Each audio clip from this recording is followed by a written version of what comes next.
Shalom.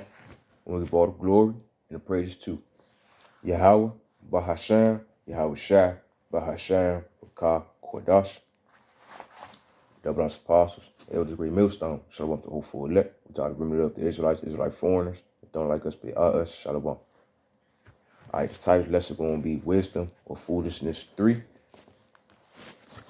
going to start off in, I'm going to start off in 1 Chronicles 10. I'm going to get in the NLT. Specific point I want to get. All right. And this going into the death of Saul. All right. But hear me. Listen to the point I want to get. All right. 1 Chronicles 10, verse 1. And NLT. Now the Philistines attacked Israel, and the men of Israel fled before them. Many were slaughtered on the slopes of Mount Gilboa. All right. So right here, as you can see, or as you can hear, Philistines, Israelites getting into it back then. And the Philistines was killing their ass. They slaughtered them up and down, right on Mount Gilboa. All right. Philistines were slaughtering Israelites left and right. Okay. Verse 2. The Philistines closed in on Saul and his sons, and they killed 3 of his sons, Jonathan, Abinadab, and Malchishua. Slack if I say the names wrong, because I can't pronunciate certain words, all right? Certain names and stuff. Slack. Okay, all right. Basically, 1 and 2 precepts. Basically, let it be known, Saul was getting into it with the Philistines, all right, the Israelites, and they realized they couldn't beat them, so they started running off over there in Gilboa. In the midst of them going Gilboa, verse 3, the fighting grew very fierce around Saul, and the Philistine archers caught up with him and wounded him. All right, so as they was running and fleeing, basically retreating because they was losing against the Philistines and big-ass Africans, in the midst of that, they were slaughtering the Israelites left and right, all right? As they was running, they had people shooting arrows at their ass, slicing them with swords, throwing shields at their ass, shit. I mean, I say throwing shields because me, if I was at war and I had something to throw at your ass, I'm going to pick up a shield. You try and run from me, shit, I pick up a shield, sling that bitch like a frisbee in the back of your head or something. That's just me, all right? But, they was throwing them spears, shooting, basically they was slaughtering them as they was fleeing, as they was retreating, all right? Then the archer caught up with Saul and shot his ass with an arrow. All right. In the midst of that, as they before they caught up with him, they killed 3 of his sons, as you can see. And they caught his ass with an arrow. All right, verse 4. Now, I'm going to read the 3 again. The fighting grew very fierce around Saul, and the Philistines' archers caught up with him and wounded him. All right. So they finally caught up with their ass, caught up with Saul, and wounded him. Shot him with an arrow. So he's down and up. He's down right now with an arrow in him. Verse 4. Saul groaned to his armor bearer. Take your sword and kill me before the pagan Philistines come to taunt and torture me. All right, so basically Saul like, look, one of his men that's right there with him, look, kill me before they come and get my ass, take me in captivity and torture me. Kill me. All right. But his armor bearer was afraid and would not do it. All right, and his man was scared and he didn't want to kill him. So Saul took his own sword and fell upon it. Fell on it. All right, so basically, Saul talking to him like, man, kill me. His man ain't want to do it, so Saul killed himself because he didn't want to get tortured by the Philistines. Yeah, remember, them Africans, they crazy as hell.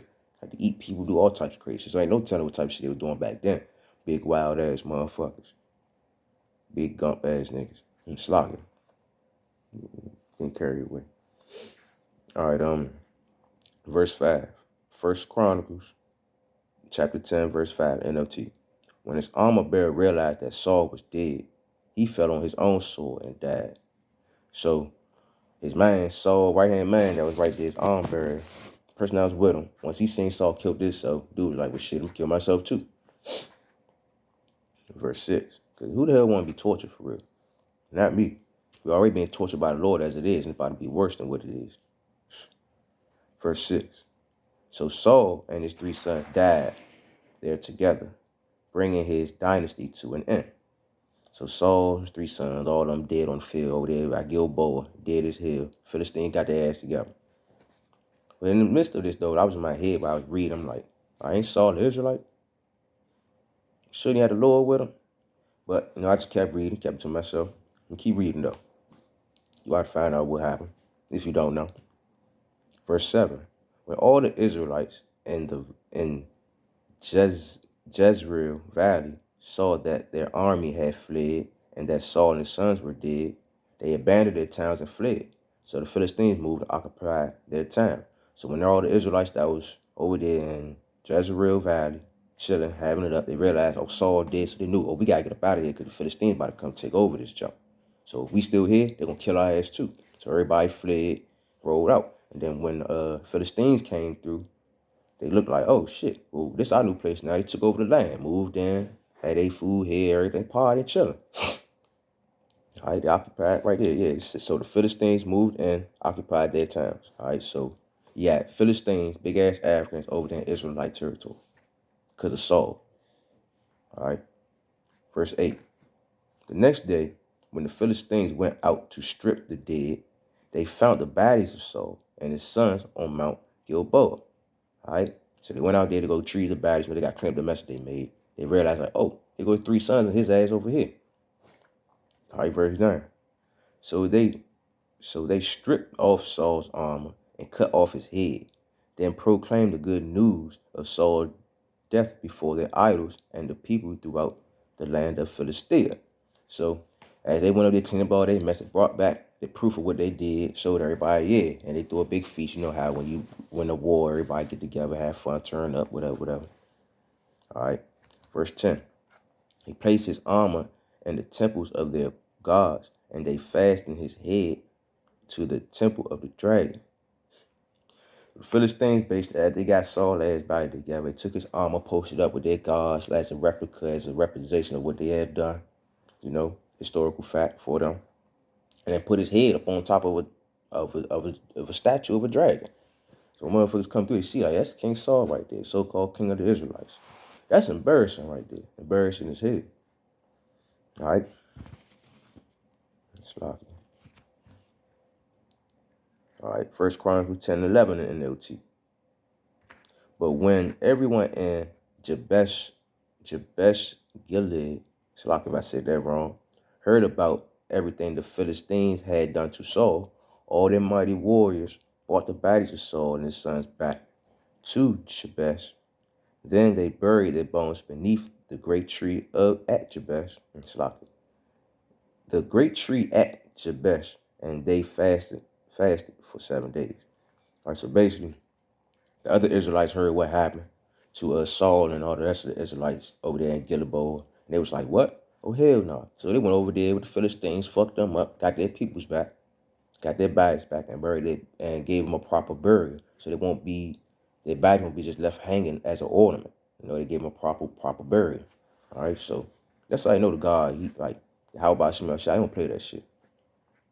It's how Saul get killed, and then the rest of the Israelites heard what happened, and they went in and got his ass, his dead body, and everybody else's body they supposed to got, and brought it back home to give him a proper burial. Some mighty warriors right there. All right. Verse 13. This is the whole point right here. So Saul did die. So Saul died because he was unfaithful to the Lord. He failed to obey the Lord's command, and he even consulted a medium instead of asking the Lord for guidance. So the Lord killed him and turned the kingdom over to David, the son of Jesse.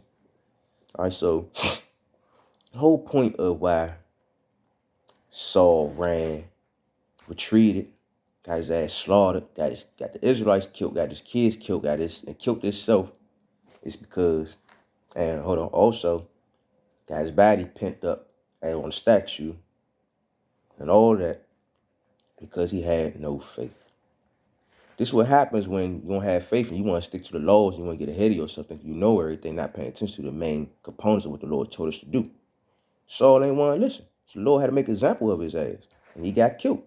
Instead of him going to the Lord for to seeking out what he needed to be doing, the first person that gave him the power, he went to a medium, basically a sorcerer. And nowadays what we call them psychics. When he had the Lord right there. So basically he took the time out. He went to man instead of the one that created man for help. And that's what his ass get. He got killed. All right, so First Chronicles chapter 11, NLT, verse 1. Then all Israel gathered before David at Hebron and told him, "We are your own flesh and blood. In the past, even Saul was king. You were the one who really led the forces of Israel, and the Lord your power told you, you will be the shepherd of my people Israel. You will be the leader of my people Israel." So even though Saul was king at first, whatever, everybody respected David because why? David had true faith of the Lord. He was the one that led Israel. Okay? Saul really didn't. He got ahead of himself. That's why his ass got killed. Because he ain't had no real faith. He wasn't true. He wasn't honest. He wasn't sincere.